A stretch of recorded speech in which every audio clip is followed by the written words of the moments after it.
on 1 second.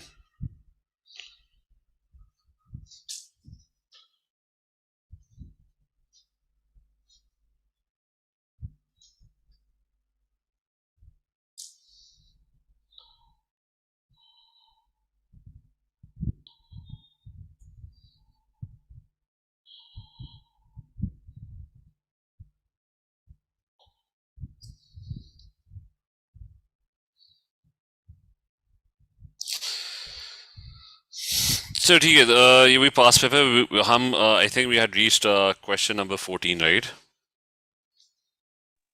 Yes, sir.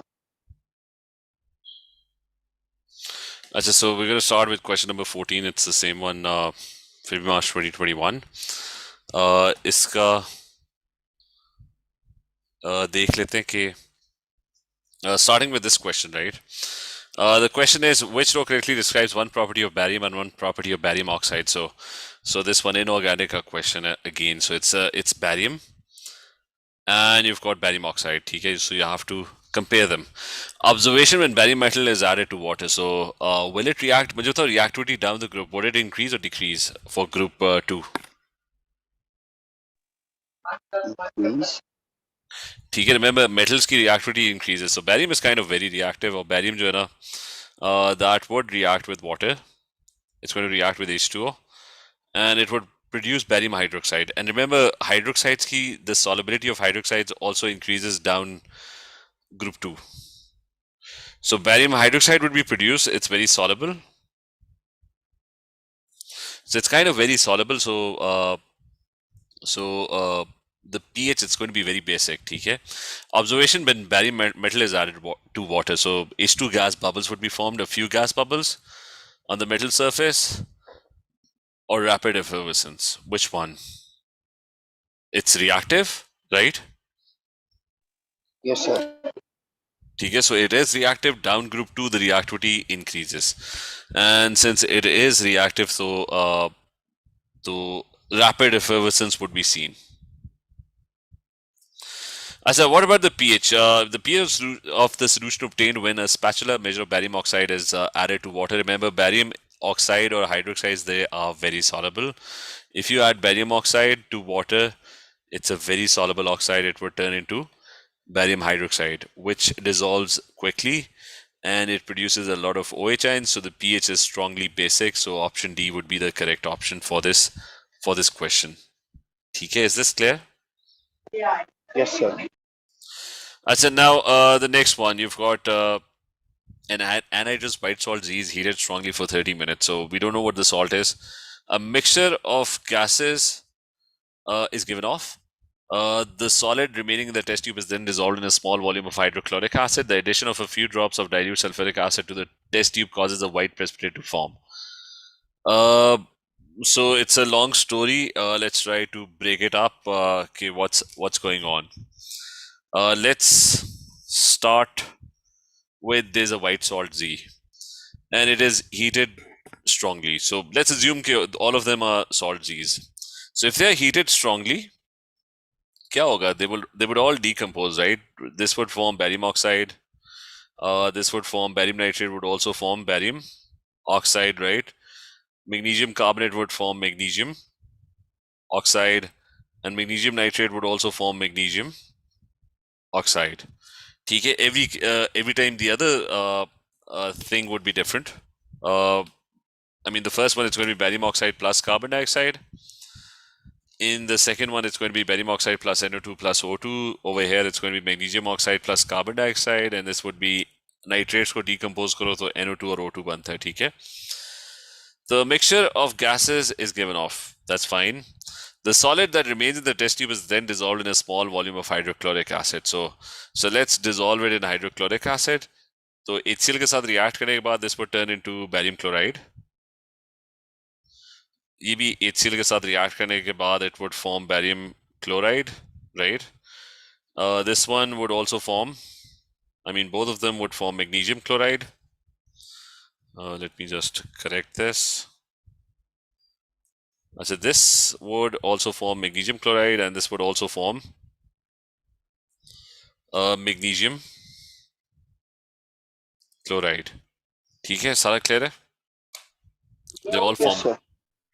अच्छा फिर a small the addition of a few drops of sulfuric acid to the test tube causes a white precipitate. So किसके साथ a white precipitate form होगा? Now that's the question. Okay, white precipitate would be formed. Magnesium chloride with sulfuric acid, nothing would happen. Barium chloride जो है ना with sulfuric acid, it would form a white precipitate, like with H2SO4, and this one also with H2SO4. Uh, वो होगा ionic precipitation होगी. Okay, the beaker would, I mean, both cases are exactly the same. Barium chloride is soluble, so it's going to have barium 2 plus ions and Cl minus 1 ions.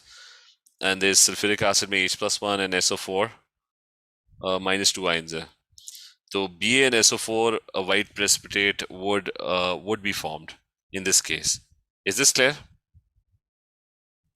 Yes, sir.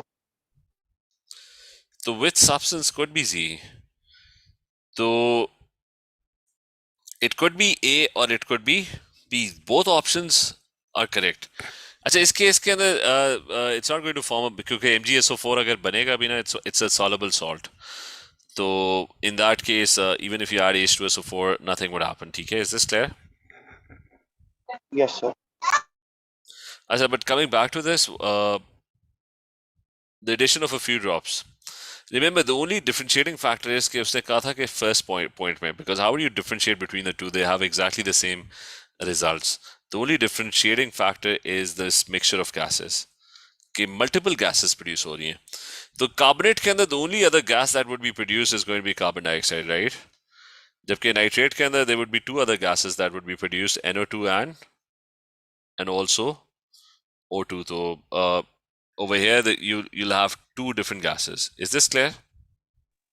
Oh, yes, sir. So इसलिए the answer is going to be B. That's going to be the correct one. ठीक है? So this one is going to be B. उसके बाद what we can do is we can move to the next one. Chlorine gas is reacted with aqueous anyways. The oxidation number of chlorine changes from 0 to -1 and 0 to +1. Under which condition does this reaction occur, and what is the color of the solid silver salt with chlorine in the oxidation state -1? So first thing, you've got NOH and you've got chlorine. Remember K in inorganic chemistry, NOH has two reactions with Cl2. Okay, and let me revise all of that. Let's quickly go through and revise group 7 जो कि I think अच्छा this one. अच्छा बल्कि let me just quickly check if I have an updated version of this.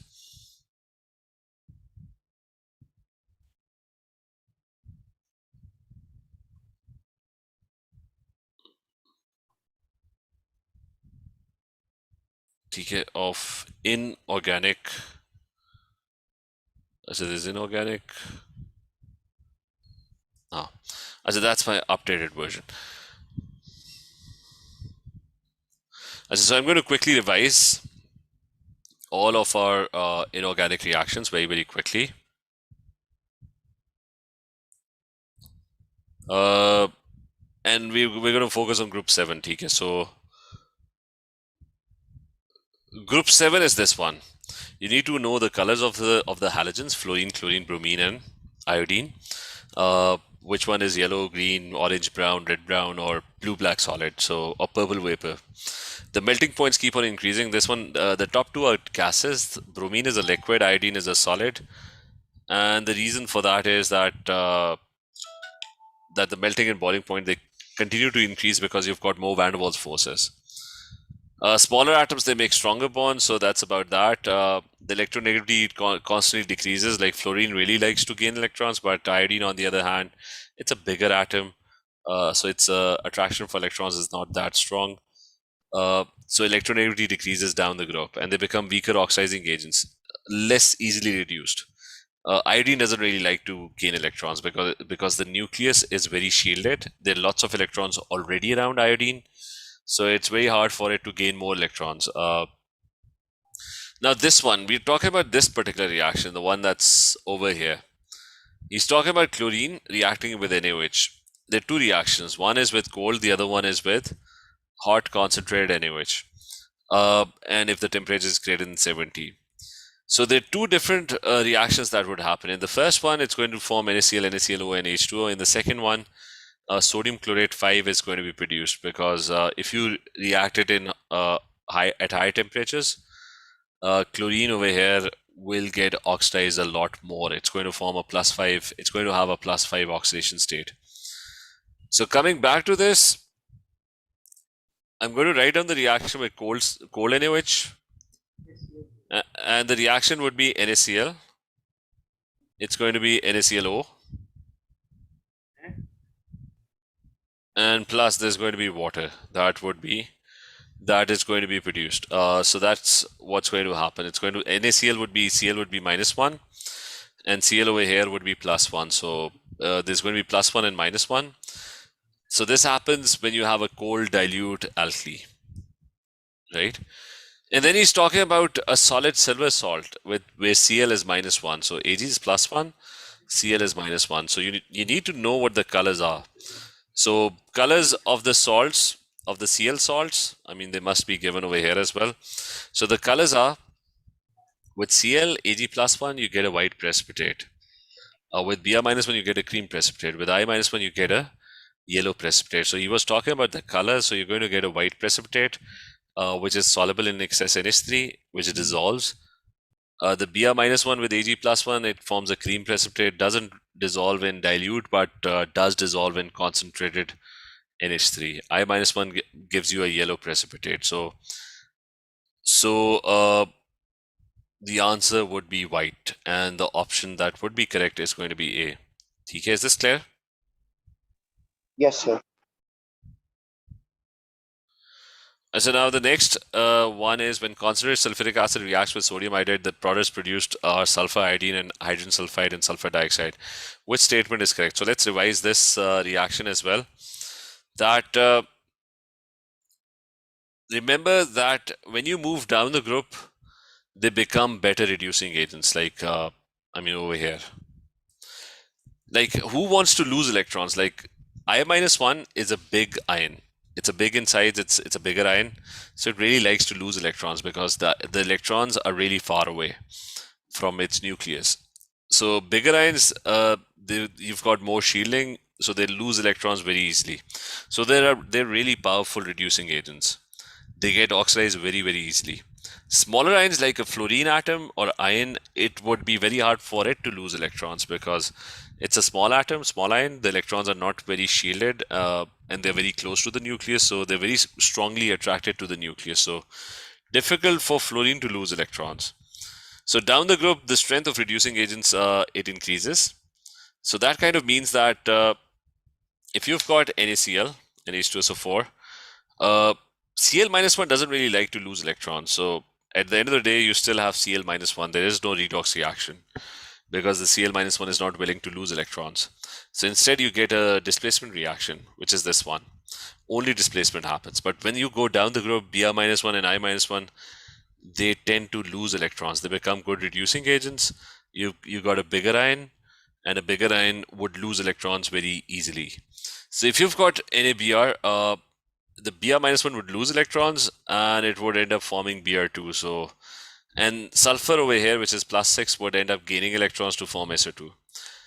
When it comes to NaI, I is -1. So I -1 is an even better reducing agent.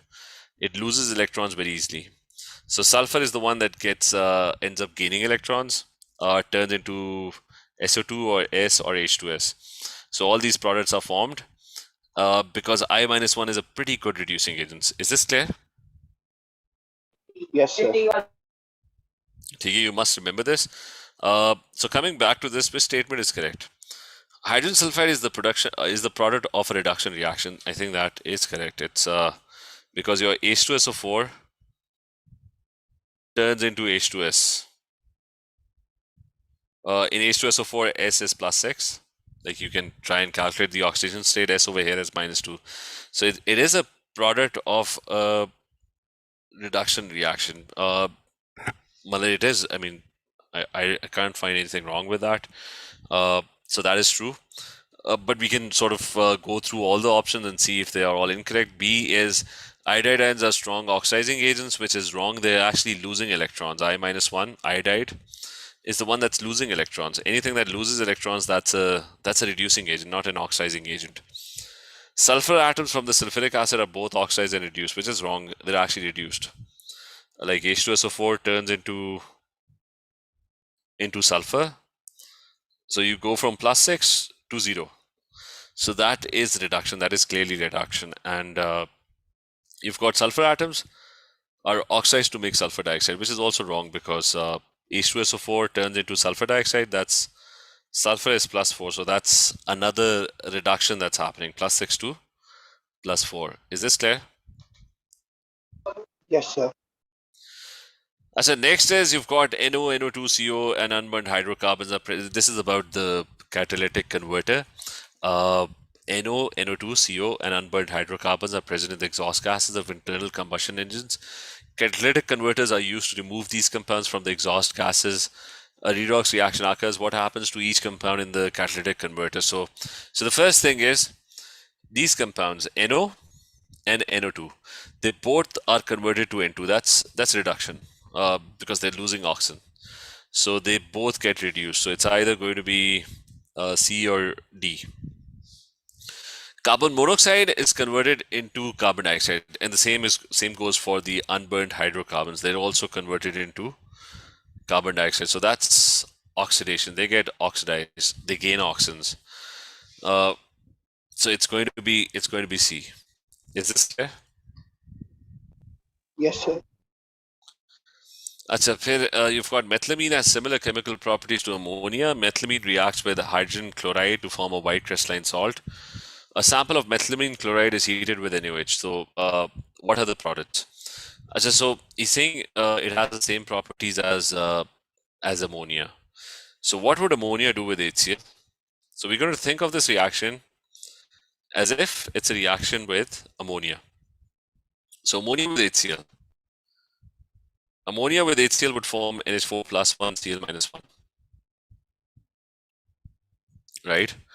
That is what would happen with NH4 ammonia with HCl. So I'm going to think of it as the reaction of NH4 plus 1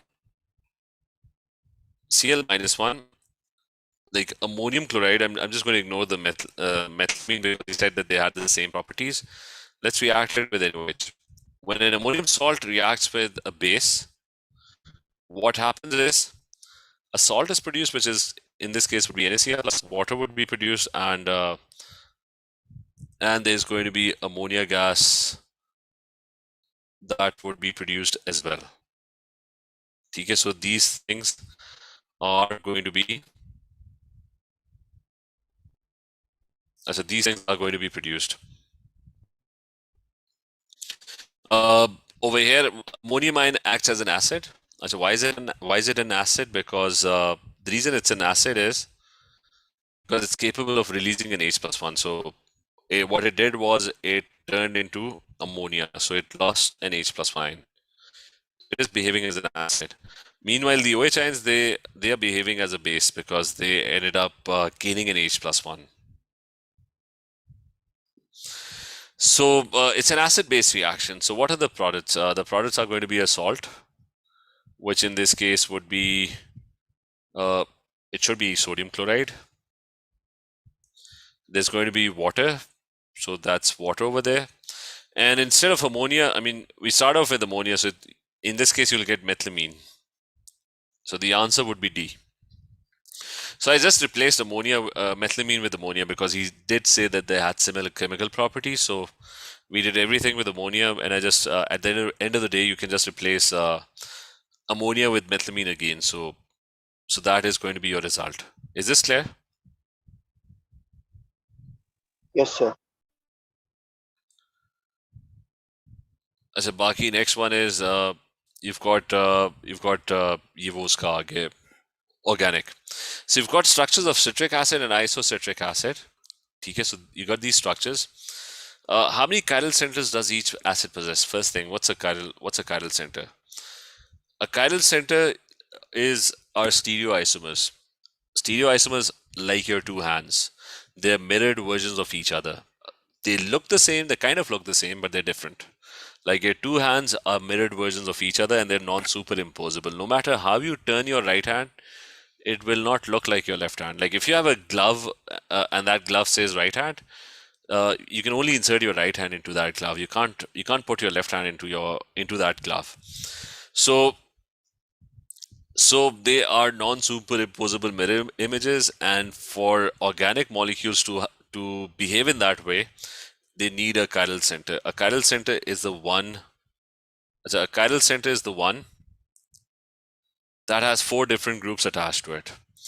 So for example, there is CH3, there is OH, there is Cl, and there is NH2. This molecule has a chiral center.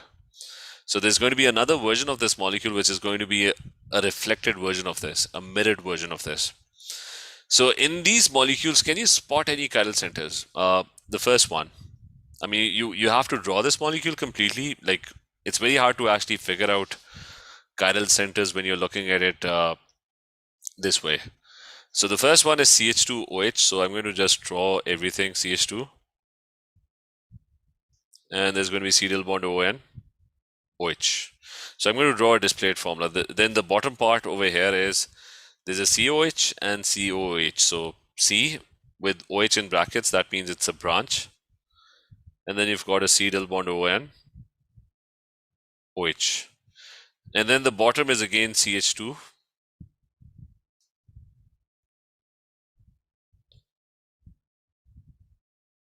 And C double bond ON, OH. That's your bottom. So the thing is, you have this molecule. Can you spot a chiral center? Do you see a carbon which is bonded to four different groups? I mean, this can't be chiral. Anything with double bonds is not chiral. So these options are already gone, taken away. So Zahib, is this chiral? This one? No, not this one. The one below. This one? Wait, no, the groups are same. No. Achha, the groups are the same. The top is the same, and the bottom is also the same. So this middle one is not chiral, right? Is this chiral? That's also not chiral. Is this clear? Yes, sir. Achha, Phir, what's next? What's next is you've got so there are no chiral centers. So zero. Citric acid, that's zero. Achha, what about this molecule? I'm going to draw this molecule. It's CH2, and again it's serial bond O and OH, and then at the bottom there is CH, and there is serial bond O and OH. And right at the bottom there is CH again. You have an OH, and there is serial bond O and OH. Okay, so look at this molecule. Are there any chiral centers in this? Like the double bond carbon atoms are not chiral, so that's gone. What about, is this carbon chiral, Zabe? Yes, this is chiral. Okay, so it has four different groups attached. I mean, the top is different. Like the top is, I mean, the top, there's this entire thing attached. Over here, there's this thing attached. There's an OH and there's an H. So it's all chiral.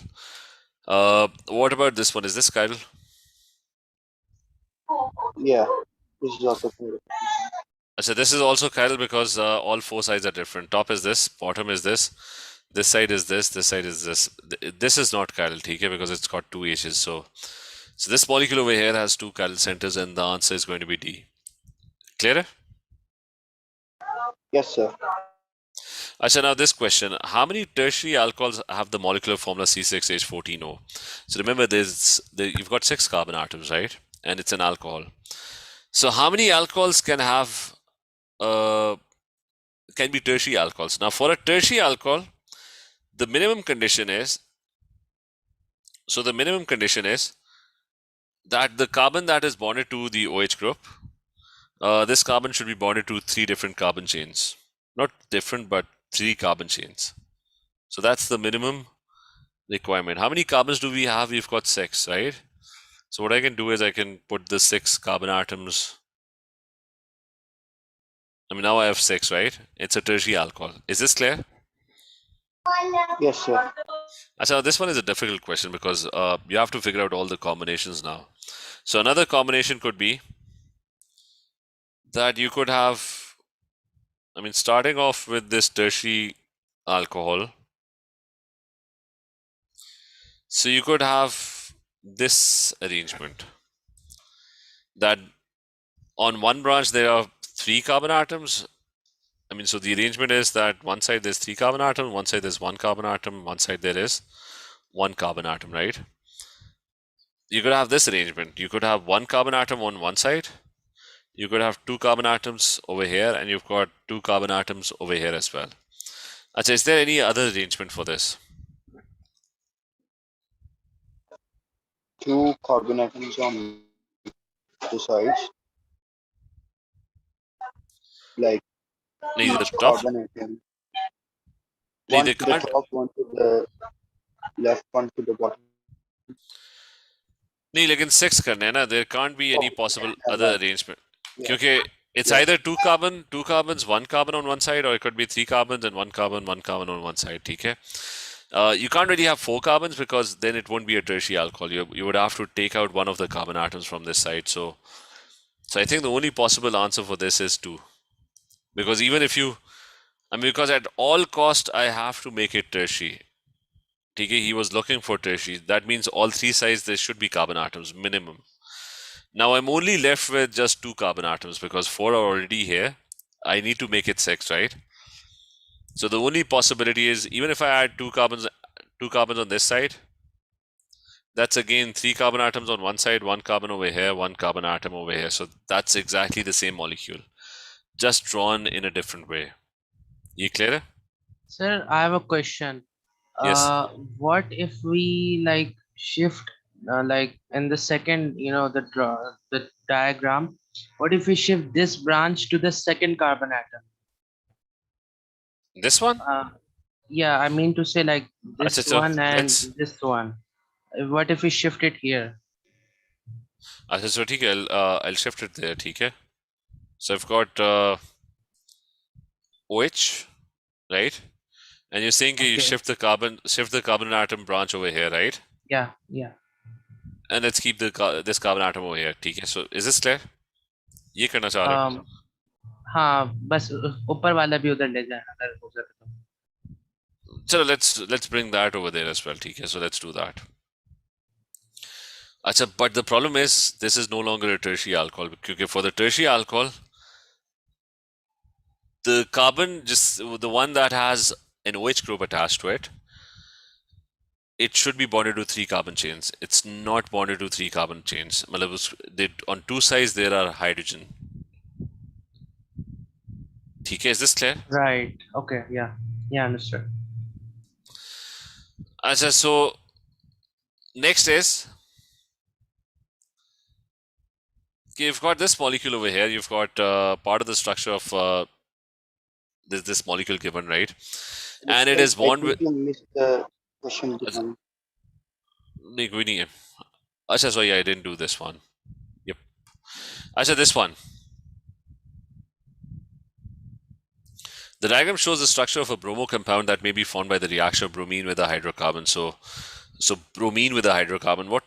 Which row is correct? The type of reaction. Remember, you've got a hydrocarbon, and this bromine is reacting with that. The only possible way bromine can actually substitute these hydrogen atoms, that's free radical substitution. So it's going to be free radical substitution. I mean, that's the reaction. Like if you have carbon, a hydrocarbon. So I'm just going to briefly go over this. So if you've got a hydrocarbon, in free radical substitution, what happens is that bromine radicals are produced because of the sunlight. There is homolytic fission. The bromine atom homolytically breaks UV light because of UV light, and that results in the formation of Br radicals. These Br radicals would steal away the H atoms because Br is extremely reactive, so it's going to pull the electrons away from the H, HBr is going to be produced. And that would result in a CH3, a methyl group that would be formed. But that methyl group would be short of bonds as well, so that's a radical as well. And it just keeps on continuing. This is known as a propagation step. So you'll have methyl radicals now, and these methyl radicals are going to attack bromine molecules because they're short of bonds. So they would, if there's a bromine molecule somewhere nearby, they're going to take away one of the bromine atoms, and the Br is going to substitute or take the place of the H, and another Br radical is produced. So these radicals would keep attacking the H atoms continuously, and free radical substitution would happen. So the point is that when you have a hydrocarbon and you want to put in it's turning into a bromo compound, that's probably free radical substitution. TK, is this clear? Yes, sir. Yes, sir. So next is this one. So in this question, what he's asking is, he's warming it with sulfuric acid, producing compound X. Now, first thing, when you warm something with sulfuric acid, what does sulfuric acid do? It hydrolyzes things. There are ester links which get broken by sulfuric acid. So, for example, whenever you have an ester link, the ester link would get broken. It would turn into an alcohol, and this side would turn into a carboxylic acid. So that's the first thing. So when you react something, so you have an ester link over here. You can notice an ester link, that's C double bond O and O. So this ester link will break, and this molecule over here, like if this molecule over here, if I can just give me 1 second. So this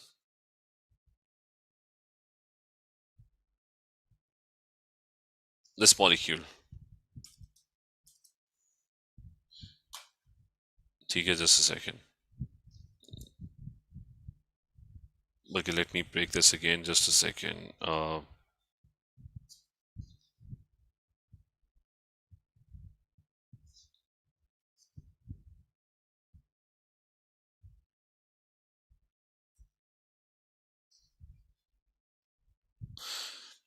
Let's forget it. This is not happening. So, so the thing is, I'm just going to rub this off. This molecule over here would break off, and this would turn into a carboxylic acid. Is this clear? And the thing that is broken off would turn into an alcohol. Clear? Yes, sir. So it's going to turn into a carboxylic acid. That's the first thing, warmed with dilute aqueous sulfuric acid. And then what he's doing is the compound X is then treated with hydrogen in the presence of a nickel catalyst, producing compound Y. So you've got all these double bonds. All these double bonds, that is hydrogenation. ये सारे के सारे double bonds they would turn into single bonds, and H atoms are going to get attached. Now in skeletal formula, you don't actually show the H atoms. So in hydrogenation, double bonds, that is hydrogenation, like in the reaction of margarine. So you'll have all these H atoms getting attached to these double bonds. So the thing that would be produced would probably look like all the double bonds would be gone. And I think this is option A is the correct one. The top part would turn into a carboxylic acid, and the bottom part would, all the double bonds would be gone. Is this clear? Yes, sir. So then you've got which compound produces a ketone when reflux with an acidified solution of potassium dichromate 6. So you're trying to oxidize it. Remember about oxidation. Now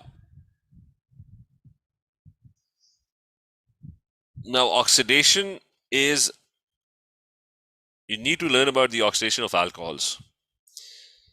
Primary alcohols, they turn into aldehydes, which can be further oxidized to carboxylic acids. That is one, when you have a primary alcohol. So for example, if you have something where the OH carbon only has one carbon chain attached, it turns into, I mean, that particular carbon turns into an aldehyde first. In aldehyde, the acyl bond O group is right at the end.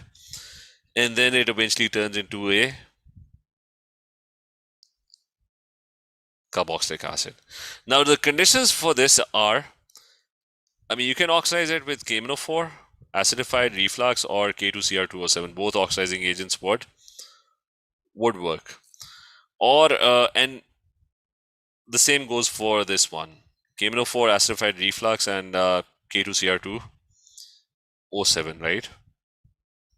But the aldehydes can be oxidized with other things as well. Like, I mean, that's one. But there are other oxidizing agents as well that can do that. That's toluenes. So your toluenes can do that. It produces a silver mirror, but it does oxidize, and you've got a Felling solution as well, which gives you a red precipitate when that happens. TK, is this clear? Yes, sir. Achha, now he's talking about a ketone, like something is turning into a ketone. Secondary alcohols are the ones that turn into ketones. If you have a secondary alcohol, it turns into a ketone. I mean, the same oxidizing agents are used. KMnO4 and K2Cr2O7, the same ones are used, but they turn into a ketone. Secondary alcohols. Tertiary alcohols are resistant to oxidation. Nothing happens to them. They don't get oxidized. Achha, but anyways, so we're looking for secondary alcohol. Which one is the secondary alcohol? I mean, that's the whole question. Now, pentan 1-ol, that's definitely not a secondary alcohol because pent means 5 carbon atoms, and 1-ol means the OH is on the first carbon atom. This would be 2 H's. So this particular carbon atom is only attached to a single carbon chain. So that's your primary alcohol. It's going to turn into an aldehyde and then turn into a carboxylic acid. Let's talk about the second one. 2-methyl-butane 1-ol. So first draw butane 1-ol. That's 1, 2, 3, 4. But 1-ol. That's OH on the first one, and there's going to be a methyl group on the second one. He gets 2-methyl. So there's a carbon group that would be attached on the second carbon atom. Now this one, again, if you focus on this carbon atom, it's only attached to one carbon chain. On two sides, there are hydrogen atoms. It's again a primary alcohol. This one is a primary alcohol. This one is also a primary alcohol. Is this clear? Yes, sir. So what about the Yes. third one? 2-methyl-butane 2-ol. So but is 4 carbon atoms. 2-ol means OH on the second one. And the methyl is also on the second one. So that means there's a carbon atom that's on the second one. There's a branch on the second one.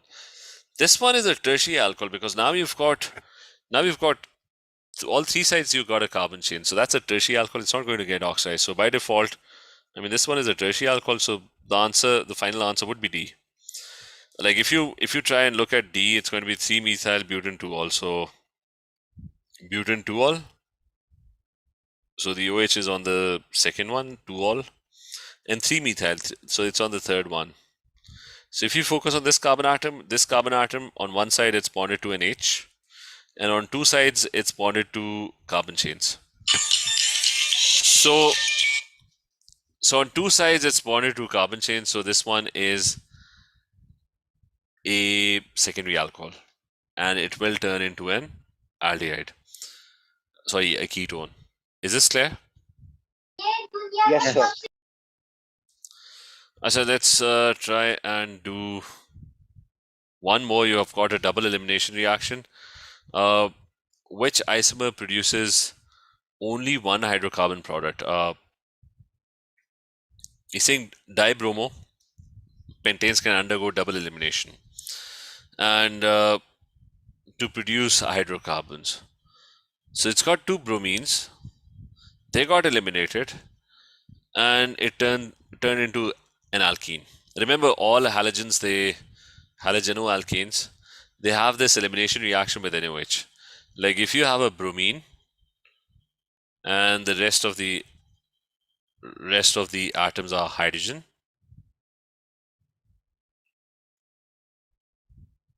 so what happens is the bromine is lost and the H is lost, and there's an alkene that's formed when this reaction happens. Is this clear? Yes, sir. So this is what's happening. He's saying which isomer produces only one hydrocarbon product. So one hydrocarbon product. So you've got one dibromopentane. So I think it's this one. Like if you have a pentane molecule, now this pentane molecule has 5 carbon atoms, and there's a bromine on the first one. It's 1,5-dibromo, and it's on the 5th one, right? And these are all your H atoms. So bromine would be lost from one of the carbon atoms, and an H would be lost from the other carbon atom, right? And a double bond would be formed in this place. Is this clear? Yes, sir. Yes, Same sir. thing happens over here. This carbon atom, bromine, would be lost, and the H would be lost from this carbon atom. So the double bond would be formed over here. So that's the only point where the double bonds would be formed, and there's only going to be one product that would be formed, which would not happen in the other examples. Why would it not happen in the other examples? Because if you look at 1,4, I mean, option A would be the correct one. You get only one product. Why would it not happen in the other products? If you draw 1,4-dibromopentane, like there's a bromine on this carbon atom and there's a bromine on the 4th one, right?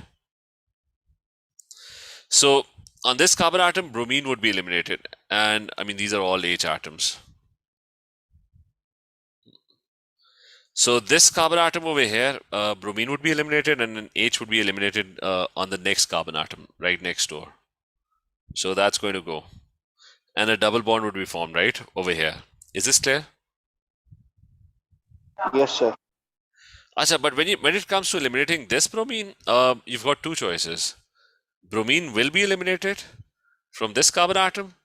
Now, to eliminate the H, you've got two options. The H could be eliminated from the carbon that's on the right side, or it might be eliminated from the carbon that's on the left side. So the double bond might appear on this side, or it might appear on this side. Is this clear? Yes. Yes, sir. So the thing is, if bromine is in the middle, you've got two choices. You could either put the double bond over here, or you could put the double bond over here when bromine gets eliminated. So in each case, whenever bromine is right in the middle of the chain somewhere, you can get multiple products because it depends where the double bond would form. But in the first one, you just had one choice. Bromine was right at the end, so the double bond had to appear over here. That's the only place it would appear. So ये clear है? Yes, sir. Yes.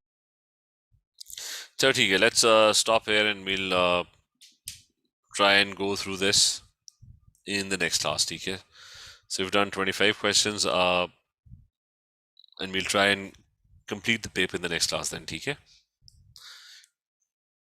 Try and revise organic because most questions would be organic now. So okay, everyone, take care. Thank you, sir. Allah. Allah Hafiz. ठीक है Abdullah, I'll try right now. ठीक है?